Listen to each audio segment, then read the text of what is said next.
Hola, ¿qué tal? Muy buenas noches, bienvenidos. Muchas gracias por la compañía, como siempre.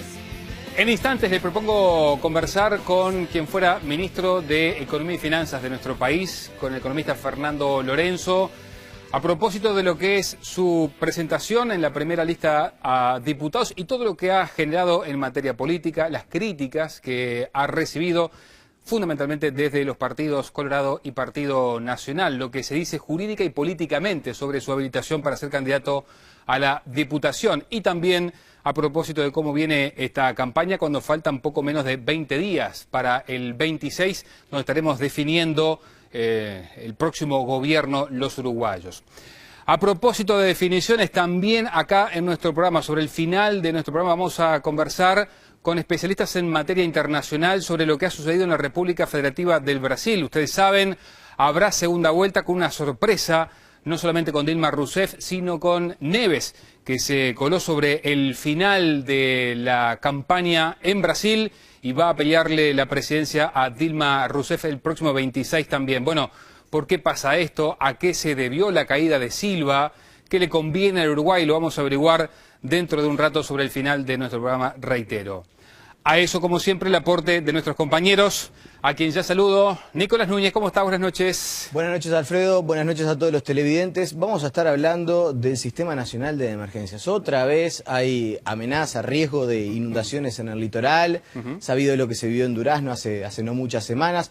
Nos tenemos que acostumbrar a este tipo de fenómenos. ¿Cómo nos preparamos para lo que viene? Bueno, será parte de lo que conversaremos con Pablo Brugnoni, director técnico del Sistema Nacional de Emergencias. Sí, porque ya están anunciando que mañana mismo comenzarían las evacuaciones, en principio en Salto y Paysandú, pero puede haber más porque el río Uruguay está creciendo de manera importante por estas horas. Saludo también a Daniel Rodríguez. Dani, ¿cómo está? Buenas noches. Hola, Alfredo, buenas noches. Llegan el próximo jueves 42 personas de Siria, las primeras familias que se van a reasentar en Uruguay. Parte del plan que se trabaja con ACNUR y se concreta una aspiración del presidente Mujica. Bueno, ¿cómo se va a estar trabajando esto? ¿Cuál va a ser el proceso de adaptación de los sirios en nuestro país? Lo estaremos viendo en este informe en Entre Líneas. Sí, y se van a enterar, por ejemplo, cuántas son las familias que llegan, más allá que son 42, se sabe el próximo jueves cómo sigue este proceso, a dónde eventualmente podrían estar yendo después que se cumpla un leve lapso de adaptación aquí en nuestro país. Bueno, eso vendrá en los próximos minutos aquí también en nuestro programa. La mesa está servida, así que sin más, y si me acompaña, vamos a recibir con muchísimo gusto al economista Fernando Lorenzo. ¿Cómo le va? Buenas noches, gracias por acompañarnos. Un gusto. Bueno, ¿cómo ve la campaña? Bueno, ya estamos entrando en la lo que recta podríamos final. llamar recta final, ya estamos en el mes de octubre, quedan menos de 3 semanas ya en este momento para las elecciones del 26 de octubre y el terreno está planteado entre el Frente Amplio, que ha tratado de hacer una campaña centrada en identificar cuál es el rumbo del país, cuál es el proyecto estratégico que Uruguay ha seguido y debe seguir siguiendo en el futuro, cuál es el futuro de este proceso formidable de reformas que ha tenido Uruguay, y una oposición que obviamente critica y básicamente ha tratado de emitir señales, actitudes, pero que no plantea en ningún área un rumbo estratégico diferente al que el Frente Amplio ha propuesto. ¿No se habla de contenidos en esta campaña? ¿Es la campaña que imaginaba el Frente Amplio se iba a dar? No, en una campaña es un terreno en disputa lo que ocurre en las discusiones en una campaña electoral, y los actores tratan por hacer predominar sus mejores escenarios.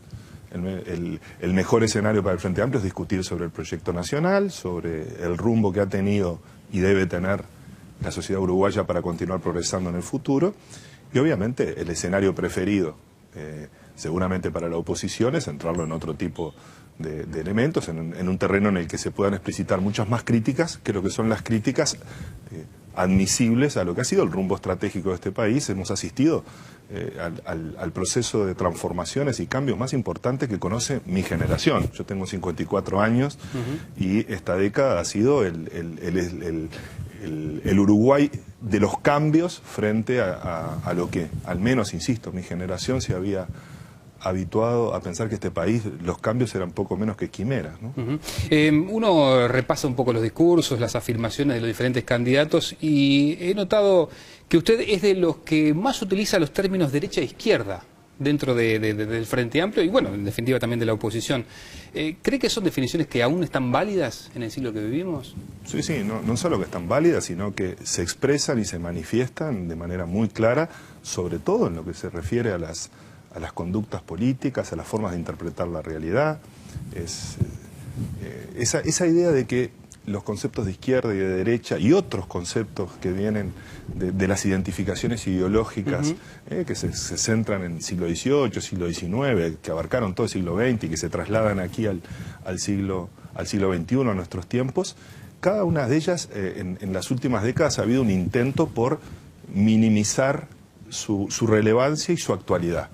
Lo cierto es que en el terreno de las ideas, todas esas propuestas y todas esas interpretaciones que decían es la caída de las ideologías, es la caída de los paradigmas, es la caída de las fronteras tradicionales, todos esos elementos han caído efectivamente en desgracia esas interpretaciones, porque el mundo político aquí en Uruguay y en todo el escenario, fíjese en la región en este momento, están compitiendo fuertemente las representaciones de la izquierda política en Bolivia, en Brasil, en Uruguay.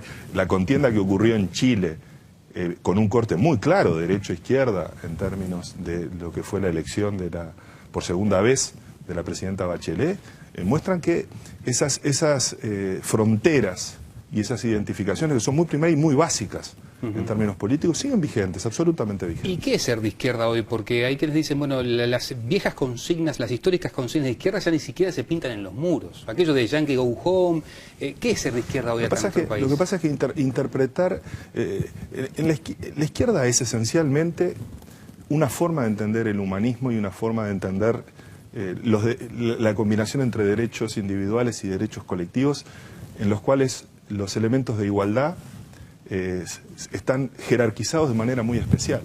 El pensamiento de izquierda es un pensamiento que está tradicionalmente enraizado con algunos de los aspectos que son culturalmente muy importantes para Uruguay. Uruguay es un país con una gran preferencia por la equidad, por eso hay mayorías sociológicas progresistas en nuestro país. Y esos elementos, ese énfasis en que los problemas de igualdad no se agotan en eso que algunas veces desde el pensamiento conservador se dice, se trata de un problema de igualdad de oportunidades. No, la izquierda desafía la idea de que los problemas de igualdad y que la equidad son problemas que se manifiestan una vez y para siempre en el momento en que se nos dan oportunidades iguales. Porque las sociedades enfrentan, y quienes somos parte de las sociedades, enfrentamos momentos en los que nos podemos caer, podemos trastabillar. Y en ese momento se plantea nuevamente un problema de igualdad de oportunidades. Los que trastabillan, los que no tienen las mismas herramientas para progresar en la vida, hay que ser persistente. Y la izquierda es persistente en la identificación de que una sociedad tiene muchos más elementos en común que los que el pensamiento tradicional, conservador, entiende. Pero es curioso, en otros países la derecha se siente orgullosa de ser derecha. Aquí los únicos que se sienten orgullosos de ser de izquierda y progresistas son los frente amplistas. Hay un orgullo en este país. ¿Por qué? Porque está mucho más vinculado a las tradiciones políticas progresistas que construyeron lo mejor de este país. Pero es curioso, en nuestro país la derecha, hay ciudadanos que se identifican de derecha sin ningún problema, pero los políticos que representan a la derecha tratan de tomar distancia en general de esas autoidentificaciones. Esto no es así en Chile, no es así en Francia. A mí me tocó vivir muchos años en Francia y la derecha tenía un orgullo formidable de ser de derecha. Por supuesto, la izquierda tenía un orgullo muy grande de ser de izquierda y las confrontaciones izquierda-derecha en el país que las vio surgir son algo absolutamente natural. ¿Y usted no advierte en los programas que han presentado los partidos de la oposición algunos elementos que se podrían identificar como de izquierda? Yo identifico que en estos años Uruguay ha trazado y ha encontrado un rumbo por el que progresar. Y yo creo que hay en todo el arco político, en todos los representantes políticos, una aceptación de que Uruguay encontró el rumbo. Entonces, cuando uno trata de encontrar elementos en común entre las propuestas de distintos partidos, es porque hay un elemento que los vertebra, que es que Uruguay encontró en este momento una forma de progresar, una agenda de progreso, una agenda de transformaciones. Si alguien nos hubiera dicho a los uruguayos 10 años atrás que iban a ocurrir el conjunto de transformaciones que ocurrieron y que iban a estar involucradas la cantidad de ámbitos de la vida en sociedad que se transformaron. Sinceramente, los uruguayos hubiéramos dicho que eso no era posible, acostumbrados a décadas de decadencia, de crisis, de derrumbes, de incertidumbres, de emigración, de falta de oportunidades. Esas cosas habían parecido en un momento que eran imposibles. Bueno, hoy domina en Uruguay, quizás es el triunfo más importante del Frente Amplio en el gobierno, que esta es la primera campaña electoral, la primera que yo identifico desde el año 84, desde la campaña del año 84, en la cual domina un tono esperanzador. Domina un tono optimista, a veces lo dicen en positivo, otros hablan del futuro, pero el clima de desazón, de falta de perspectiva, está eliminado de la agenda política. Acá el problema es que ese cambio de actitud está en juego en estas elecciones también. ¿Usted cree entonces que en caso que el Frente Amplio permanezca en el gobierno, pero sin mayorías parlamentarias, de alguna manera puede llegar a ser relativamente sencillo el diálogo? Porque usted decía, los gobiernos más débiles son los que no tienen mayorías parlamentarias. Eso le puede pasar al Frente Amplio, ganar sin mayorías. Igual cree que puede, y hay ámbitos donde se pueden encontrar acuerdos con los partidos históricos. Yo defiendo, y creo que además la historia uruguaya así lo demuestra, que las mayorías son muy importantes. Un gobierno debe disponer de mayorías. Un gobierno debe disponer de mayorías. Y si no las tiene que tratar de construir. Pero cuanto más fuerte sea la mayoría que tiene un gobierno, más posibilidades hay de que el programa y los compromisos que asumió ese gobierno se rematerialicen de esa manera. Obviamente cuando hay que construir mayorías, proyecto de ley a proyecto de ley, se establece un diálogo diferente. Pero aquí lo que es importante en primer lugar es el liderazgo del programa que se somete a consideración de la ciudadanía. ¿No sería lo mismo entonces un tercer gobierno del Frente con mayoría que sin mayoría? ¿Va a tener que conceder demasiado? No es un problema de concesión, es un problema de en qué ámbito y de qué manera se define una agenda de progreso. Pero lo primero y más importante es tener el poder ejecutivo de la República, que es en nuestro país, en un país que ha tenido mayorías parlamentarias por parte de los gobiernos y que no las ha tenido. Lo importante es tener el poder ejecutivo y la actitud para construir las mayorías que son necesarias para construir cambios, ¿no? Bien, usted dijo, Lorenzo, que la decisión de postularse como diputado fue muy pensada, en soledad, con su familia, amigos y compañeros. ¿Esperaba que generara lo que terminó generando? No, yo jamás me imaginé que ni mi persona, ni mis actitudes, ni mis conductas pudieran generar el tipo de reacciones que han generado. Yo quiero ser sincero, no escapa a mi comprensión. ¿Y por qué cree que pasa eso? No lo sé, yo creo que hay que preguntarle a quienes reaccionan de esa manera. Yo he sido una persona que en mi vida, siempre digo, no soy una persona simpática, tampoco soy una persona antipática, pero soy una persona muy respetuosa, siempre respetado. Y yo lo que he notado es que eso tan básico que es el respeto humano y la convivencia, eso que llamamos parte de nuestra cultura, eso que... los uruguayos tampoco somos los tipos más simpáticos del mundo, pero somos gente muy respetuosa, gente cálidamente respetuosa. Esas cosas han permeado tradicionalmente la política. La política ha sido debate, ha sido confrontación, ha sido polémica, pero en general no han ocurrido cosas como las que uno ha observado estos últimos tiempos. Son novedades. ¿Por qué ocurren? Yo no tengo por qué explicar. Yo tengo que combatirlas. Yo creo que sí, lo que tenemos que hacer quienes vivimos la política de determinada manera es tratar de nosotros comportarnos de esa manera. ¿Lo rechazan y lo atacan por antipático? No, yo me imagino que poco aprecio me deben tener para tener ese tipo de ataques tan ruines, tan bajos. Pero... ¿Y se le cruzó que fueran a impugnar su candidatura? De vuelta, uno no se imagina que pasan determinadas cosas porque uno cree que la política tiene que estar a resguardo de todo ese tipo de reacciones y sobre todo cuando la política pisa la miseria, vuelve miserable una actividad que es formidable. ¿Hay gente que ha pisado la miseria? Yo creo que en estas cosas se ha ido mucho más lejos, porque incluso se ha hecho mucho más lejos de lo que que en el pasado ha ocurrido en el país, porque en general el derecho a ser elector, el derecho a elegir, el derecho a tener los derechos ciudadanos, es algo que en Uruguay hemos trabajado todos por tenerlo, y negárselos a un ciudadano, pretender que se les niegue por razones de que no nos gusta o nos deja de gustar sus conductas, sus ideas, sus principios. Lo que es muy claro es, en general se dice, cuando la justicia se manifiesta sobre algún tema, dice, seamos respetuosos de la justicia. Y a partir de ese momento cualquier crítica que se realiza a la justicia parece improcedente. Yo discrepo, creo que uno puede tener objeciones, puede tener diferencias. Ahora, cuando la autoridad o la justicia electoral se manifiesta, usted vio lo que fue. Casi que habían violado todos los principios y los preceptos de la convivencia democrática. Eso sinceramente es muy extraño. A propósito justamente de eso, de las reacciones, lo invito a ver algo de lo que ha dicho últimamente Pedro Bordaberry, conocida la determinación de la Corte Electoral de habilitar finalmente su postulación como diputado.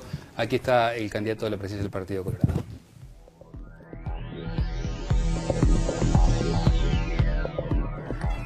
Algunos creen que fue un triunfo de quien va a ser candidato pese a estar procesado. Yo creo que no, porque el pueblo está mirando cuando suceden estas cosas, porque el pueblo está mirando cuando resulta que procesan a alguien y tratan de modificar la ley para levantarles el procesamiento. El pueblo está mirando. ¿Y usted qué cree va a decir el pueblo? Que el pueblo está mirando. Sí, el pueblo está mirando. El pueblo está mirando a todos los que pretenden representarlos, a su presente, a su pasado, a sus ideas. Sí, el pueblo está mirando. Yo estoy muy convencido que el pueblo está mirando y está mirando con mucha atención. El constitucionalista Martín Rizzo decía que más allá de lo jurídico, la pregunta que hay que formularse o que hay que responder ¿es aceptable que un ciudadano procesado por un delito contra la administración pública sea candidato? Eso decía Martín Rizzo la semana pasada en Búsqueda. ¿Por qué es aceptable? No, en primer lugar porque estamos hablando de un ciudadano que ha participado toda su vida de la política, ha sido militante desde toda la vida, y que en tanto no tenga ninguna inhibición, ninguna prohibición desde el punto de vista jurídico, constitucional, está en su derecho de defender sus ideas, de presentarse como elector, de presentarse para ser elegido o ser elector. Yo creo que no hay... de vuelta, yo siento que la política y la ética van juntas.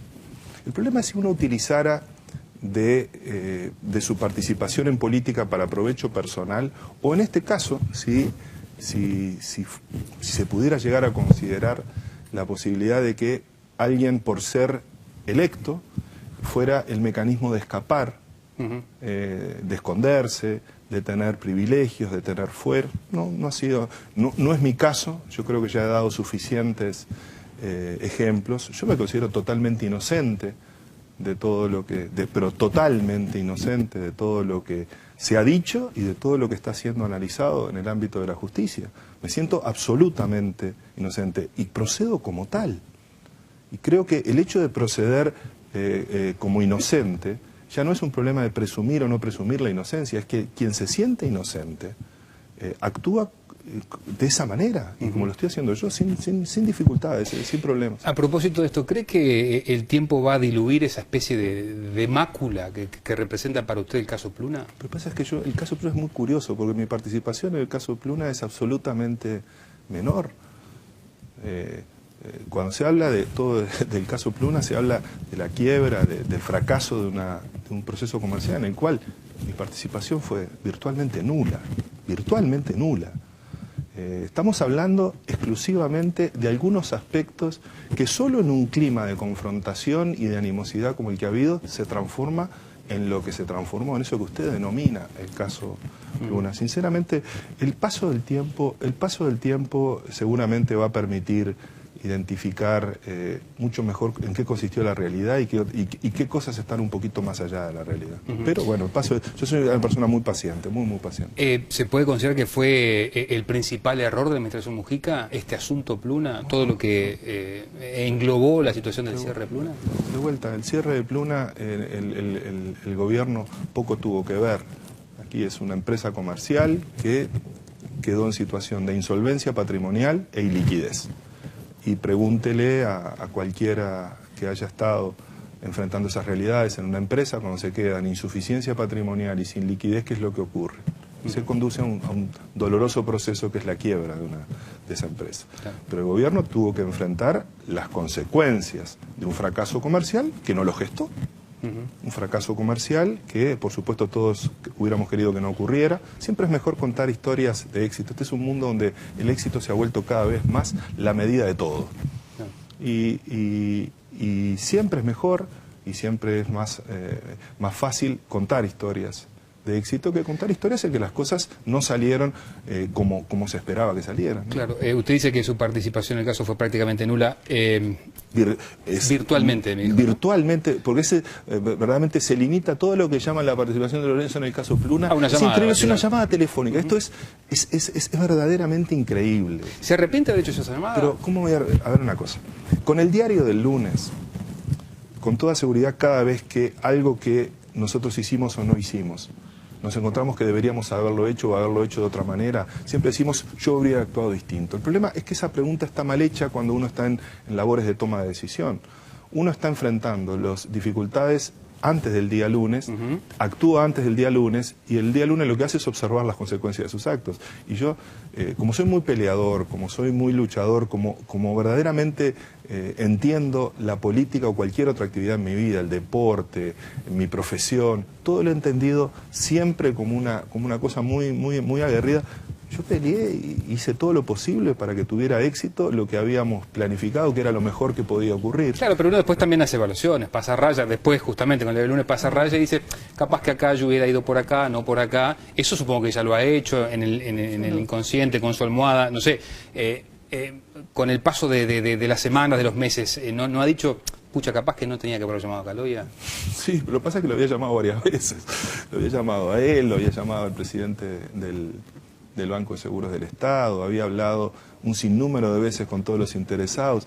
Me tendría que estar arrepintiendo de todas las gestiones y de todos los contactos que hice en esa oportunidad y en otras.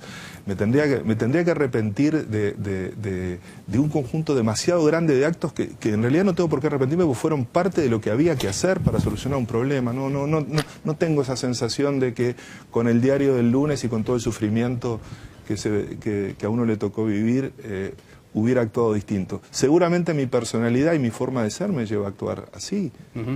A propósito de esto que se ha generado, la semana pasada estuvo en esta misma silla Pablo Mieres, candidato, usted sabe, a la presidencia por el Partido Independiente, y a raíz, bueno, de su determinación, de lo que resolvió la Corte, Pablo Mieres hace una reflexión que engloba lo que entiende él es un pensamiento que hoy por hoy ha embargado el Frente Amplio. Véalo.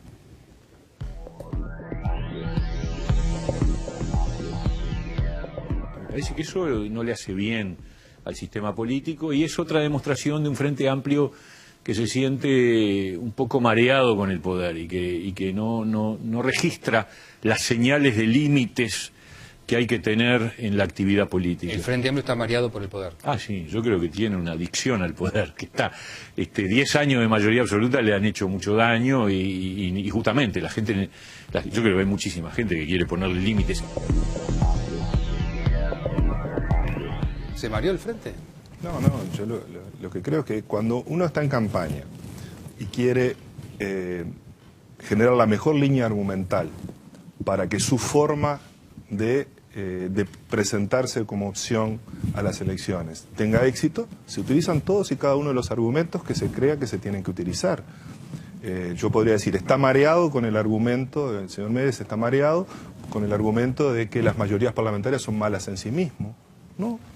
Aquí, si yo recuerdo bien, los periodos en los que se ha logrado construir buena parte del Uruguay democrático tal cual lo conocemos hoy, el Uruguay moderno, se hizo sobre gobiernos con mayorías parlamentarias. Y uno podría decir, el primer vallismo en la historia de este país se mareó porque tuvo un momento en el que las mayorías parlamentarias duraron mucho tiempo, o porque el Frente Amplio tuvo durante 2 periodos mayorías parlamentarias que se usaron para hacer las transformaciones que propuso hacer. Porque aquí lo que estaría muy mal y sería criticable, eso sería marearse, es si uno fuera electo para hacer unas cosas que no hace otras y después reclama la confianza simplemente para perpetuarse en el poder. Eso no es el Frente Amplio, eso no es la izquierda en el Uruguay. La izquierda en Uruguay ha hecho un culto de presentar un programa que inspira la acción de gobierno y que se rinde cuentas al final del periodo de gobierno. Son 2 periodos completos en los que los programas han coincidido con los hechos y los hechos han permitido verificar que los programas son útiles. Yo creo que esas cosas importan muchísimo, hablan bien de la política. Yo creo que la idea de marearse con el poder es muy propio probablemente de quien entiende el poder muy lejos de la democracia. Cuando uno lo entiende muy cerca de la democracia, muy difícilmente, yo al menos nunca lo he entendido de otra manera que como lo estoy diciendo en este momento, ¿no? Lorenzo, ¿asume la banca si es electo efectivamente diputado o va a dejar a su suplente? ¿Cómo? A ver, de vuelta, uno haría muy mal si se presenta a una elección para dejar una banca el día después de ser electo. Bueno, el presidente se ha dicho que va a estar medio periodo. Yo insisto, cada uno procede como entiende que tiene que proceder. En mi caso, de ninguna manera. ¿Y si le ofrecen un cargo en el Ejecutivo? Porque veo que ya Sendik ha dicho que...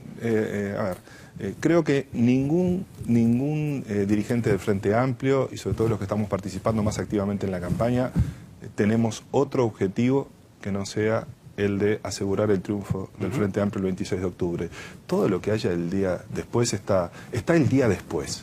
Y ponerlo el día antes, yo no lo voy a hacer. ¿Pero usted es un hombre que le gusta más lo ejecutivo o lo legislativo? Yo nunca estuve en labores legislativas y hace 10 años no había estado nunca en labores ejecutivas. ¿Pero le gustó? Porque se no, quedó... a mí me gusta la actividad política y mi compromiso con la política ha estado desde siempre.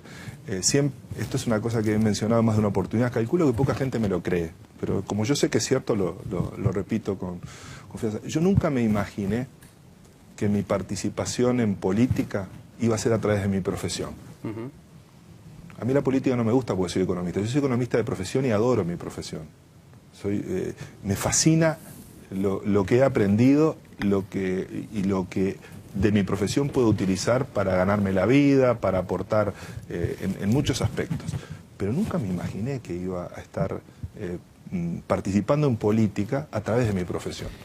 No soy un economista de izquierda, yo soy economista y soy militante de izquierda, militante del Frente Amplio. Mi profesión es la economía, mi vocación es la economía y mi vocación también es la política. Y estuvo en los 2 gobiernos, en el Ministerio de Economía, en el de Tabaré Vázquez y en el de Mujica. Si tuviera que elegir...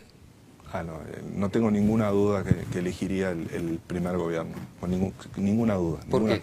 Porque fue tan fascinante, fue tan maravilloso ser parte de esa experiencia inicial donde uno llegaba a probarse, todos nosotros a probarnos que podíamos ser útiles para la sociedad uruguaya, que después de tantos años de lucha iba a haber una oportunidad de ser parte.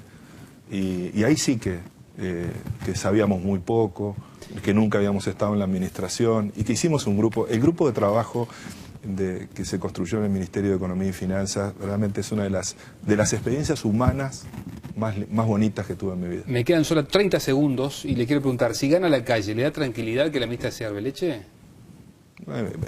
Yo creo que Azucena Arbeleche es una muy buena profesional y yo me alegro mucho que haya entrado a la política. ¿Sí? Y simplemente eso, le corresponde a otros juzgar. A mí me parece que el mejor ministro de Economía del próximo gobierno es Danilo Astori.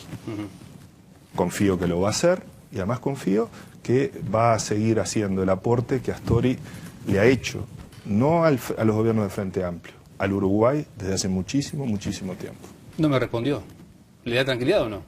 A mí me da tranquilidad que el ministro sea Astori. Pero si no lo es, si es Arbeleche, ¿le da tranquilidad? Le tiene que dar tranquilidad a quienes confíen en ella. Lorenzo, gracias por acompañarnos. Amigos, seguimos adelante. Primera pausa y estamos de vuelta aquí en Entre Líneas.